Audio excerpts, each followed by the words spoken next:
અમારા આદરણીય સહકાર અને કૃષિ મંત્રી જીતુભાઈ વાઘાણી સાહેબને મેં પત્ર લખ્યો છે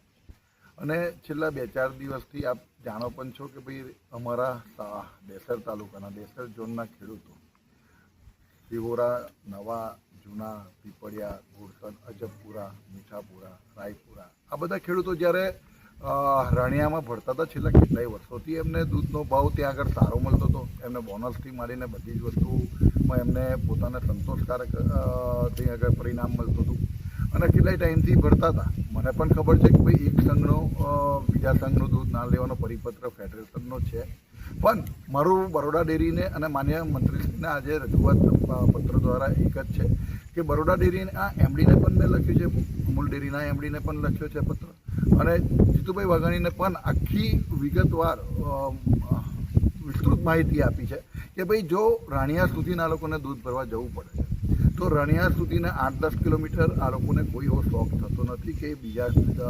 સંઘમાં દૂધ ભરે. બરોડા ડેરી મજબૂત થવી જોઈએ, બરોડા ડેરીમાં જ દૂધ ભરાવવું જોઈએ અને દરેક મંડળી મજબૂત થાય, સંઘ મજબૂત થાય એવી ઈચ્છા અમારી અને પશુપાલકોની પણ છે. પશુપાલકને એનો ભાવ મળતો હોય તો એને દૂર જવાની કોઈ જરૂર નથી, ગામની મંડળીમાં જ દૂધ ભરે છે, પણ આ ભાવ નથી મળતો એટલે ત્યાં જવું પડે છે તો પોષણક્ષમ ભાવ મળે અને બરોડા ડેરીના જ આવતા દરેક ઝોનના પશુપાલકોને એમની પોતાની મંડળીમાં સારું બોનસ મળે, પોષણક્ષમ ભાવ મળે, ભાવફેરની મોટી સારી રકમ મળે, આ બધું જ મળે તો હું માનું છું ત્યાં સુધીને બીજે નહીં જાય. તો મારા પત્ર દ્વારા એવી વાત છે કે ભાઈ બરોડા ડેરીને સાથે સંકલન કરીને ગવર્નરની સાથે મિટિંગ કરીને તો વ્યવસ્થિત ભાવ મળે અને જ્યાં સુધી ભાવ ના મળે ત્યાં સુધીને અન્ય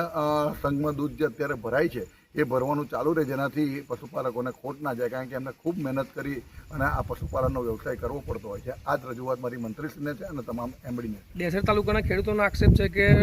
દૂધ ભરતા એમડી રોક્યા છે. બરોડા ડેરીમાં ભાજપની સત્તા છે એવું છે કે બરોડા ડેરીના એમડીના પત્ર દ્વારા કે ભાઈ અન્ય જિલ્લાના સંઘનું દૂધ અમારા સંઘનું દૂધ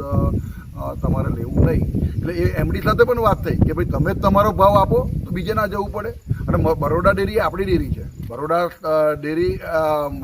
ખૂબ મજબૂત જ હોવી જોઈએ અને બધી રીતે અમે બરોડા ડેરીની સાથે છે, પણ જ્યારે પશુપાલકોની વાત આવે અને પશુપાલકોને જ્યારે ભાવ ના મળતો હોય તો જ એમને બીજે ભરવા જવું પડતું હોય છે. પોતાની જ મંડળીમાં પોતાના સંઘમાં જો સારો ભાવ મળે, સારું બોનસ મળે તો હું નથી માનતો કે બીજે ભરવા જાય. મારી પશુપાલકોની સાથે પણ વાત થઈ, એમને પણ કોઈ જોડે વિરોધ નથી, કોઈ પણ વાત નથી, આ તો સારો ભાવ મળે છે એટલે રાણિયા ભરવા જવું પડે છે, નહીં તો કોઈ પણ પ્રકારની રાજકીય ગતિવિધિ નથી. આ પશુપાલનના વ્યવસાયને આજે પણ આપણે ખરેખર જો ડેરીની અંદર દૂધની ઘટ પડે છે તો એ દૂધ કઈ રીતે વધે અને પશુપાલનના વ્યવસાયમાં લોકો વધારે ને વધારે કઈ રીતે જોડાય એ પણ આપણા બધાનું જ કામ છે. એટલે ડેરીના સત્તાધીશોને મારી ખાસ વિનંતી છે કે હજુ પણ ખૂબ ગંભીરતાથી લઈ અને પશુપાલકોને યોગ્ય ભાવ મળે, યોગ્ય બોનસ મળે અને જ્યારે ભાવફીની રકમ પણ હોય તો સારામાં સારી મળે એવું આપણે કંઈક બધાએ ભેગા થઈને કરવું જોઈએ.